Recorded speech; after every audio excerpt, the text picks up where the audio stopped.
Hey, Robin, it's me, Tristan. Open the door. I want to talk to you. Oh, okay, just a minute. I was taking a little nap. Come on in. What are you looking so happy about? I had something I wanted to talk to you about. I was really upset about something this morning. Oh, I have something to tell you, too. Well, it can wait. This is more important. I was trying to enjoy my privacy right in the middle of Stephen King's story, and Heather came in there and sprayed up my room with some kind of stink pot spray that kills ants. It nearly killed me. I had a toothache. Look at my face. And I was trying to get well, and she made me sicker, and I couldn't even enjoy my room after that. And what's more, you know what? She and that Arthur Mitchell guy went down to my private spot there in the grotto. That was mine. It was sort of off limits. I mean, I didn't say so right out loud, but I just kind of somehow felt like nobody would just go to my spot with... I mean, I wouldn't have cared, Robin, if it had just been her or Jay, you know, but she took an outsider there. She took that Arthur Mitchell outsider guy there to my spot. I mean, I can't have anything. Why do you look like the cat that ate the canary? You're not even paying attention to me. Oh, yeah, I am, Tris, I am. Oh, but, you know, I need to tell you something. I just can't keep this completely to myself any longer. And someone should know. And can I take you into my confidence and like really trust you on this? What? Trust me on what? Yeah. You want to tell me something secret? And yeah, it's pretty secret. I haven't told anyone, not Jay or Heather, Mom, nobody.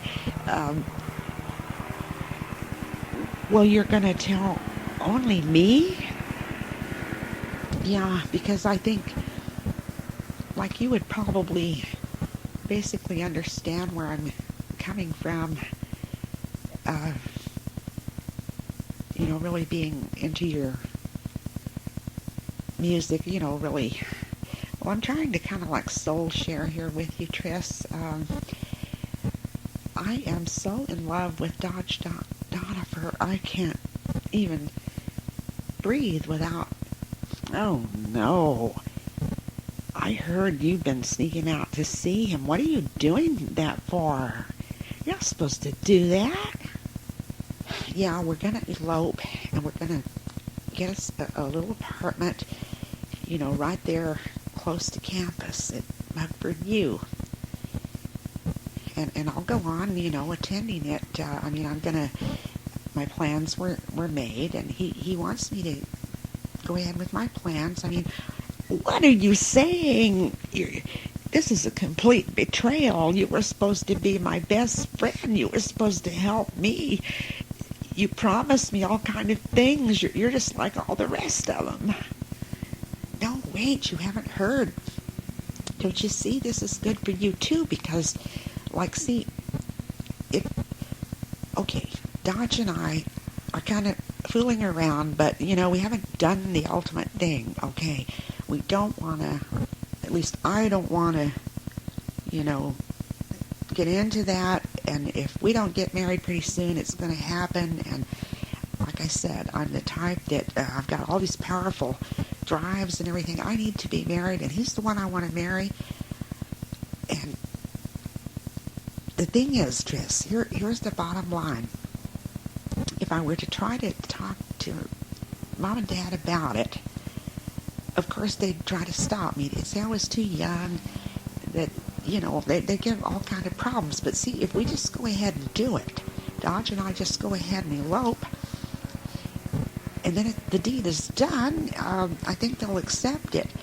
And then I'll just go on, with the plans they had for me anyway, helping with all the stuff they want me to do. It's just that I want to be married to Dodge while I'm doing these other things. Can you dig that? No. God, Robin, you're only going to just be turned 18. You don't know what you want. Here you got a chance to, God, you have all these choices and all this power and stuff, and you want to just be his wife? Why him? Well, why not? He's a great guy, Triss. Guy, he looks like Bon Jovi. He sings like an angel from heaven. This is the man I love. I want to be with him, I want to be with him all the way. I want to be with him all the time. God, Robin, you don't even care that you're gonna hurt Dad. You're gonna hurt your mom. That's so sneaky. I don't mean it to be sneaky, and God, I don't want to hurt them. But that's why Dodge and I are going to have to elope, because, well, that's why I'm telling you this, Triss, because I don't want to hurt them. I don't want to worry them. We're just going to, after, I'll already be 18, and after school's out, we're just going to go and get married, and just in case that we don't get back, if there's some kind of delay with the car breaks down or something like that, I don't want to worry them. That's why, if it should come to something like that, then tell them. I need to tell you so you can tell them and reassure them. Oh, no, don't put that burden on me. I don't want to be the one to tell them. You've completely betrayed me. You've betrayed them. No, I haven't. It's going to be better than ever. Look, I know what you're thinking, and I would have thought the same thing myself, but I've been weighing this a long time, and I know who I am, Triss. I know that as romantic a person as I am, I need to be married. I don't want to turn into some kind of adventurous. I don't want to be on TV. I don't want to be exposed to the public. Look, remember all the trouble Dad had with the girls throwing themselves at him? And I need the protection and security of being married before I go into public. I want it that way. I feel like then I could do it. I could do anything with Dodge behind me. I never thought of him as being very protective. Yeah, but like I said, you don't really know him. He is so dear and so sweet. And he may be a tough guy, up there on stage and all that. That's just strictly his showbiz thing. In his heart, he wants the same thing as I do. He's interested. He's behind me all the way.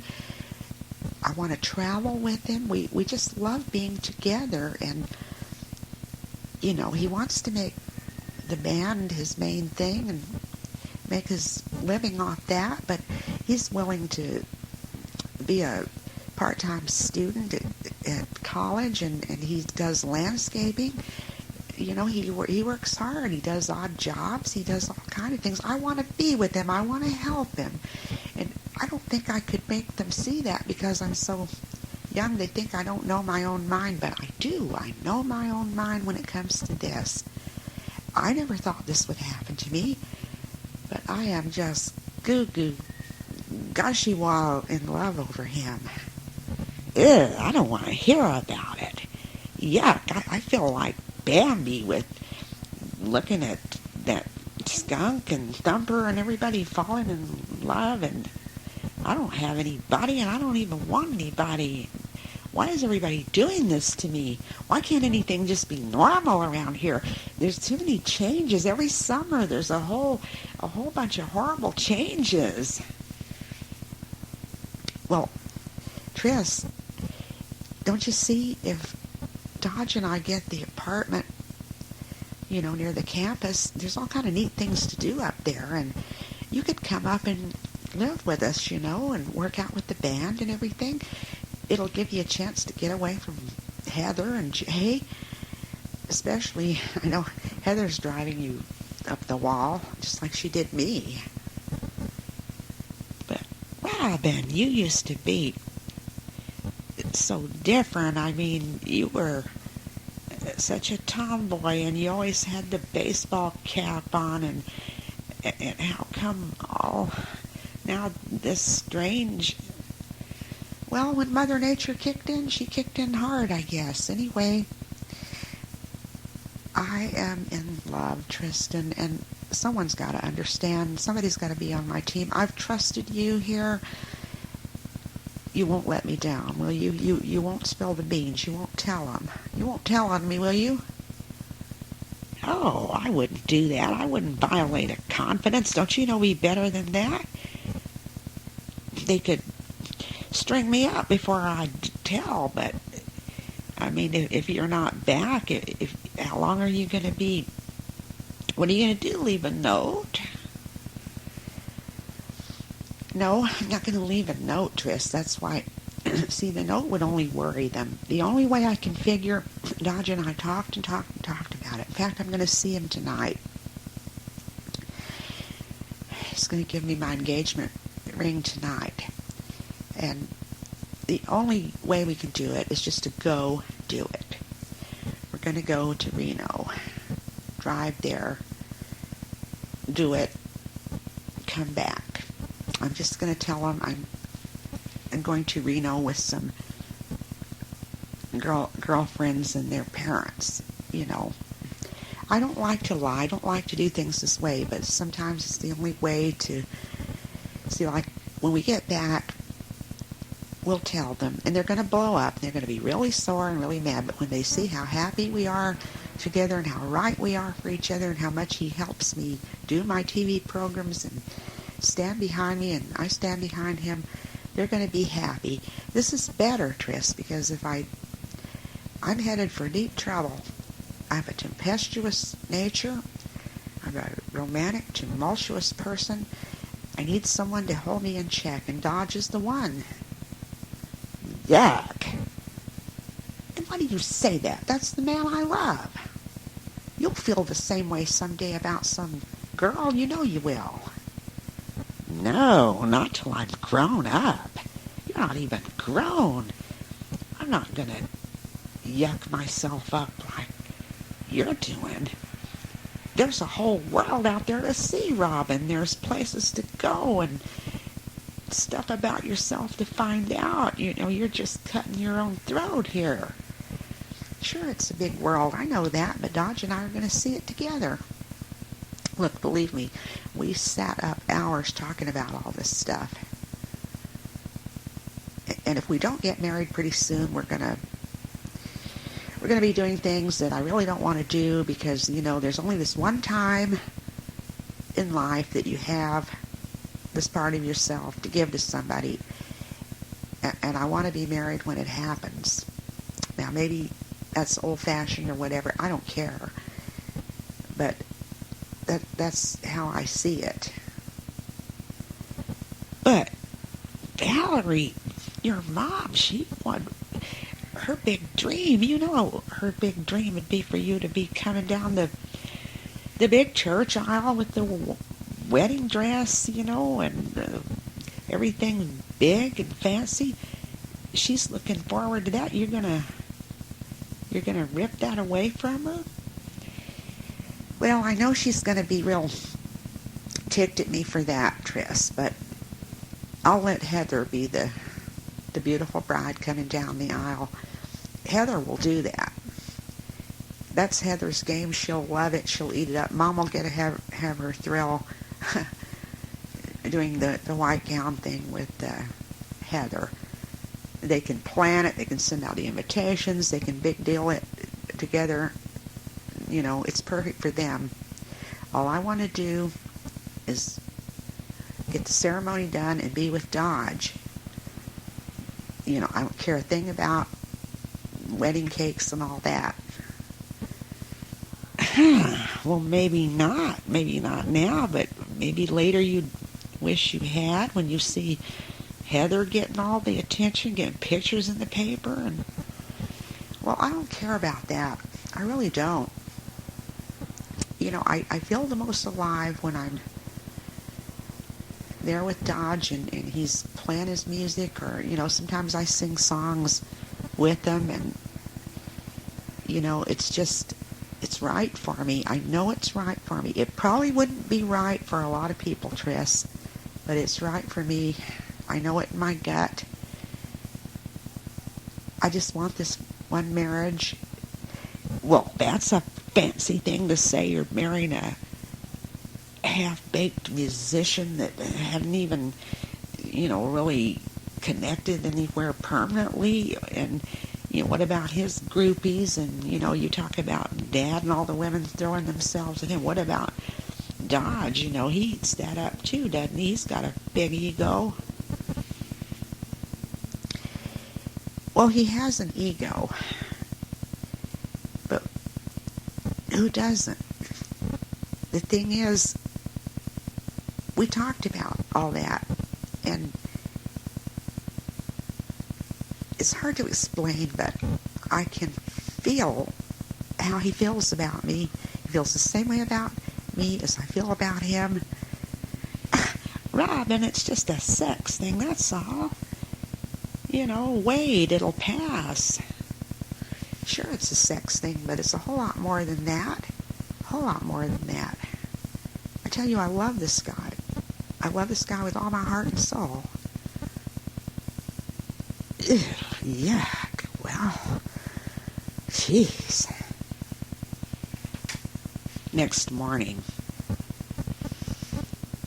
Tristan, it's me, Valerie. Open the door. Come on. I brought my coffee up to have a private talk with you. I brought you a cup too. Thanks. Well, Tristan, your face doesn't look any less swollen than when Heather told me about it first. We are going to have to take you to the dentist today. There's no getting around it. You could have an abscess, No, it feels better. It really does. This room is a disaster. I don't understand what has happened. You have all these beautiful things in here, but they're arranged in such an ugly way. When are you going to decorate this up a little bit? It's such an eyesore. I don't know how you can stand it. I like it. What in the world do you do up here all the time? I listen to music, read books, write songs. What, you think I'm up here learning to design myself to be a serial killer or something like that? Now, don't be smart-mouthed with me. You're not taking very good care of your health. I thought about having you enroll. Squint and I talked about it, and we thought maybe you should be enrolled in some group therapy that has to do with helping people with grief. It's taken you so long, darling, to get a grip on your feelings, and this way you could share with others that have, yeah, right, stand up there, like AA, and say, I'm Tristan Dangerfield, and I am a griefaholic. Now, don't be smart-mouthed. Everyone is trying to help you.